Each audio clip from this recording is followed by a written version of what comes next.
உயர்நீதிமன்றம் கொடுத்த ஒரு உத்தரவை பற்றி நீங்கள் பார்க்குறோம். இந்த உத்தரவு எந்த அடிப்படையின் கீழே இருக்குது அப்படின்னு கேட்டிங்கன்னா, கணவர் மீது ஒரு பொய்யான புகார் வந்து பெண்மணி கொடுத்துருப்பாங்க. அந்த பெண்மணி கொடுத்த புகார் அடிப்படையில் வந்து நீதிமன்றம் பண்ண விசாரணை நடத்துவாங்க.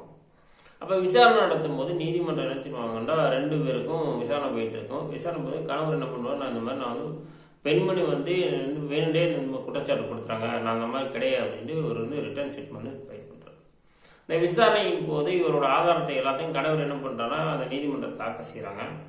தாக்கல் செய்யும் போது பெண்மணி கொடுத்த புகார் வந்து ஒரு கட்டத்தில் வந்து பொய்யானது என்று தெரிய வருது. அப்போ என்ன பண்ணுறோன்னா, கொல்கத்தா உயர்நீதிமன்றம் என்ன பண்ணுறாங்க அப்படின்னா, அந்த பெண்மணிக்கு வந்து ஒரு உத்தரவு ஒன்று பிறப்பிக்கிறாங்க. எப்படின்னு கேட்டிங்கன்னா, அந்த கணவரை வந்து நீங்கள் வந்து கொடுமைப்படுத்துறீங்க.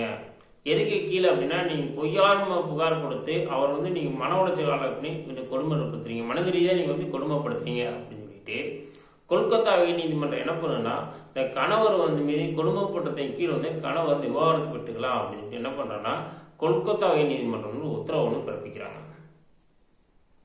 ஓகே ஃப்ரெண்ட்ஸ், பார்க்கலாம். பாய்.